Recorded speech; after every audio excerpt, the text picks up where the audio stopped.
Yo guys, what is going on? Alex Pandrea here. Welcome back to another video. In today's video, I'm going to teach you one of the coolest flourishes, pop-out moves, productions, whatever you want to call it, that you can do with a deck of cards. You have a spectator select the card, and then, we don't know where it is, and then boom, right in front of their face, freak them out a little bit with this pop-out move.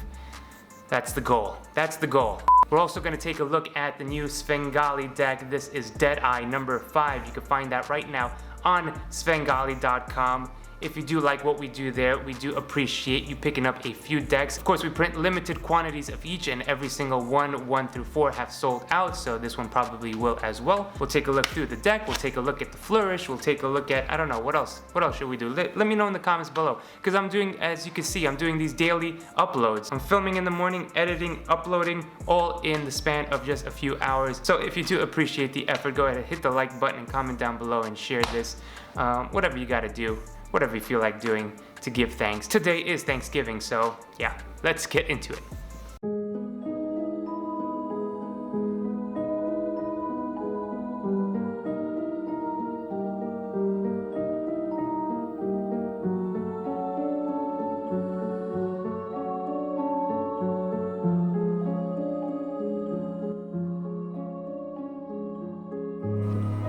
A quick overview of the new Svengali deck. You can pick this up right now at Svengali.com. That's the site right there.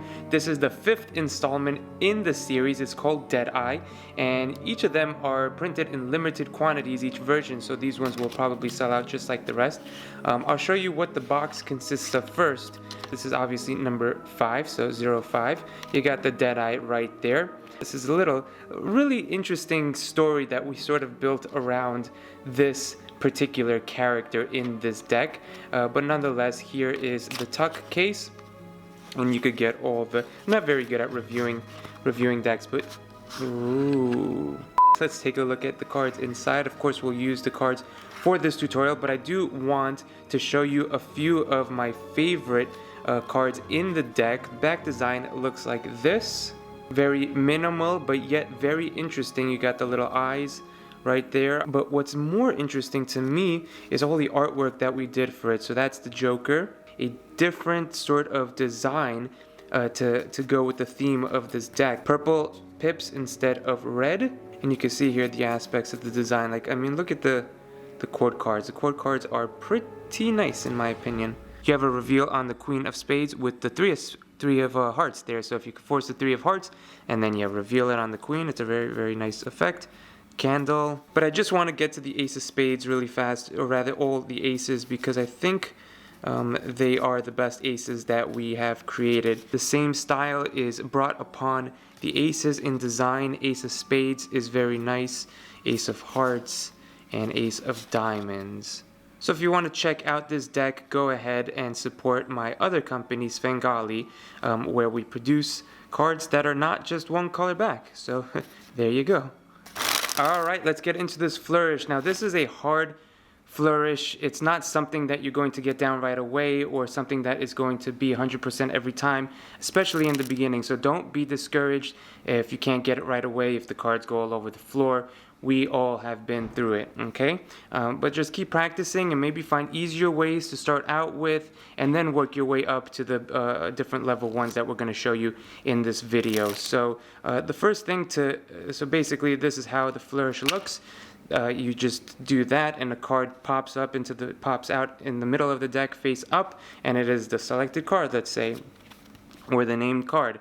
Now the idea behind this is that it starts off on top, and it's going to, let's try to do this in slow motion. The top half of the deck is going to get kicked up and rotate counterclockwise 360 degrees, and in that process, the top card, which is coming from the top, obviously the top card is coming from the top, good one Alex, gets launched into the middle and face up.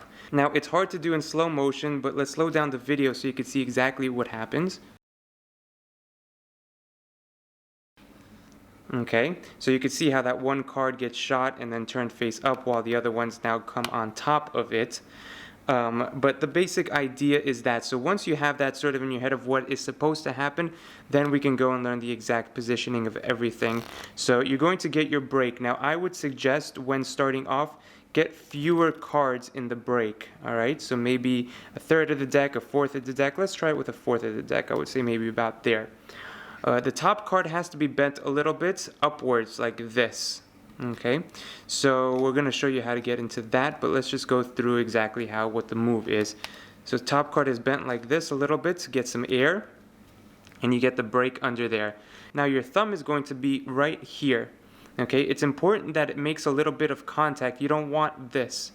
You want your thumb to make a little bit of contact, and you'll play around with what's comfortable, how much actual contact you need from the skin, and what's too much, because too much, you won't get the flip, and not enough, you won't get this to turn over. Okay, so you'll play around with the exact sort of positioning after you've tried this a few times, and once you've nailed it once or twice, then you could be like, oh, okay, my thumb has to be there. It's very hard for me to explain exactly for each person where it has to be, so do play around with that.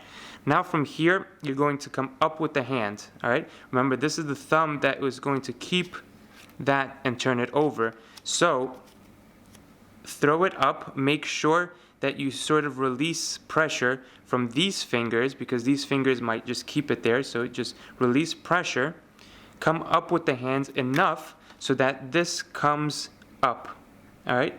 And you're going to want to tilt it a little bit this way, so counterclockwise, right, towards your left when you do the flip, all right? Let's do the flip without the ace, all right? So you try to do the flip without the ace, and you'll see that you want to try to get it until you could get it 360 degrees, all right? A lot of times that's going to happen. It's just going to flip, and it's not going to turn all the way. That's okay. That's when you need to, and you see a lot of times that's going to happen as well. Cards that follow the floor, don't worry, don't be discouraged. I know this is a hard move. So you want to give it a little bit of a kick and make it come 360 degrees around, all right? Once you got that down, and you see how that top card is always flying off, this is something I noticed when I was playing around with that. And then I took pieces from other pop-out moves, and I said, hey, why don't I bend the top card to get some air in there so it doesn't fly out this way?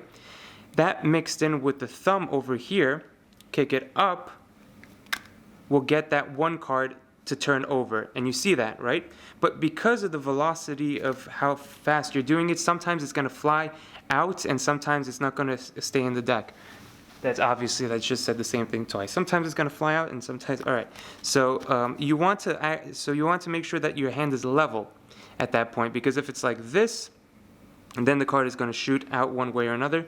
So make sure your hand is level to the floor, come up, and then come down quickly. I also played around with the idea of just coming down with the deck, but I don't think that there is enough room, unless you're starting really high, to come down enough so that there's a full 360 degree spin off of this packet, okay? So here, up, and then you see, we're gonna try to get it until all the cards turn over. So now we're about halfway there. So now we know, what do we say to ourselves? We know that we have to either go higher or come down lower with the hands, because this is in the turning process. So if I come down lower with the hand, then maybe I'll catch it. So let's try it again. Here, nope. Boom, boom, almost, and one more time. This time we'll get it. There we go. See, I knew that. I could feel it. Now here's just a few ways to bend the card in performance. So you have a card, you control it up to the top. Now one thing that I like to do is, while I am riffling, I bend up the card. So I come around here, I get a break, and I put my pinky at the top left, at the top right corner, my thumb down here, and I give it a nice little bend as I'm doing this and riffling the deck, okay? And that'll give it a nice little bend. Another thing that I do is I literally just take the top card and then I give it a bend as I talk to them. All right, so that's another just quick way of doing it, where you don't, depending on the situation and how tense the spectator is at this point. Remember, if you just control the card up to the top and you put the cards on the table, when you talk, you pick up the cards, and you say, look, your card could be anywhere in here, and you just do it. You don't want to bend it too much. You want to get it so that it's just a little bit, so that when it's here, a little bit of air, you can see the little break. That even might be a little too much. Okay, but then when you do it, it should be good to go. Okay, bam. Alright guys, so there you have it. I hope you enjoyed that little flourish. If you do like the decks themselves, you can pick them up at svengali.com. We're really trying to do really cool things there, so your support means a lot. And the decks are cool themselves. So if you like that, if you like the stuff that we do, go ahead, hit the links in the descriptions. That'll take you to the right places where you need to be. And hope you have an amazing day. Alright guys, there you have it. That was the video. Thank you so much for sticking around, learning that with me, supporting the channel, supporting what we do with decks of cards and everything like that. Of course, if you want to go a little bit fancier with your card collection, we have the campaign going for 23 more days on Kickstarter. This is the luxury collection. If you haven't seen it already, please check all the links below. That will take you, of course, to everywhere you need to be. We are over 1000% funded, so I heard that is good news for the campaign. We are going full force with the production of these cards. We have submitted all the artwork to Carta Mundi, and we are pushing the process to go forward as smooth as possible so that hopefully by February we can ship out all these decks to you guys. If not by March, the latest they will go out. But I will keep you updated with all of that here on the channel as well as my Instagram. Thank you so much guys for all the love, and just right back at you. Thank you so much from the bottom of my heart, and love you guys, and we will see you on the next video. Peace.